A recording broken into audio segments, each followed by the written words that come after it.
Hey guys, you know, I absolutely love having people at home. But when you're calling an army, you gotta feed that army. I know of this recipe, which is a pulao. This is super simple, like any other good rice dish. For this dish as well, we are gonna use the absorption method. I've made sure that I soak the rice for about an hour. Time to get my pan going.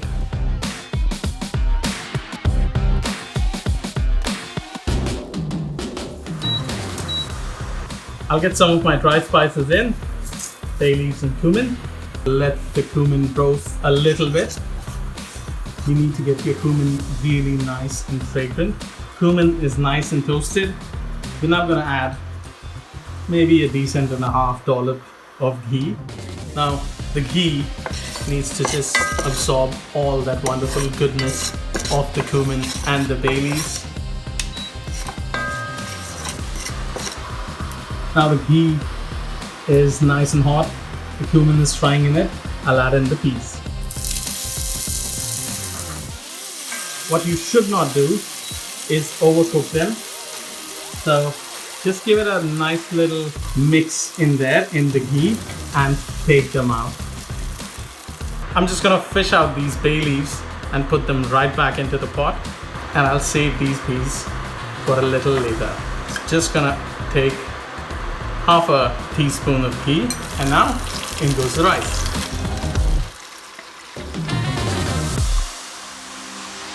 I ended up adding a tiny bit of water in this pot, but that's all right. Just make sure that you are able to coat these beautiful grains of rice with this ghee. Do not overstir this. The rice has got a beautiful sear in that ghee, just to get some coat of ghee on it. I've got about a cup and a half of water, just over a cup and a half. We've soaked this rice for over an hour. That does give it some amount of moisture. You don't want to use 1:2 ratio here. I'm using about 1:1.6. That's because the rice has soaked. It's going to get a lot of fat in it, and there's more moisture coming in from the peas. So just let it be there and let it do its magic. We'll just season it a bit. That's out the choice. I'll let it boil and I'll let it absorb all those nice little spices that are in there. I've got the lid on it and I'll now let it cook for a few minutes on slightly low heat. As you're cooking the rice, every now and then, let the steam just pass and give it just a gentle stir. Put the lid back on and let it cook.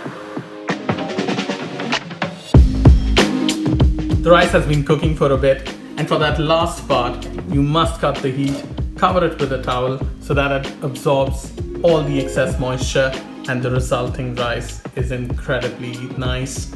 When you cover a pot of rice, it allows the steam to come out, but does not allow the condensate to go back in.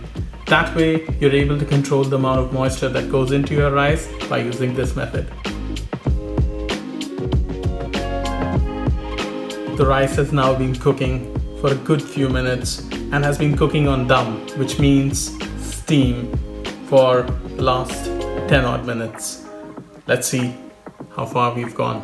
Nice. And as you can see, none of the condensate will go back into the rice because of that towel.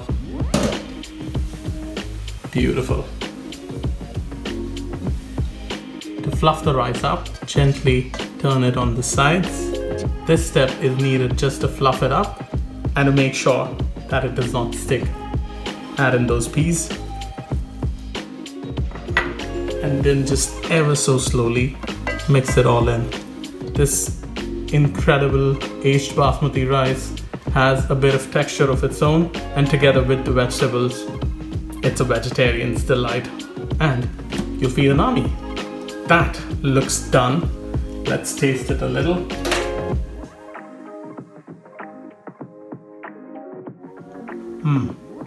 That dish is awesome. I'm gonna plate up, enjoy myself, enjoy my dinner, and I'll see you guys again with another awesome dish using rice. See you soon.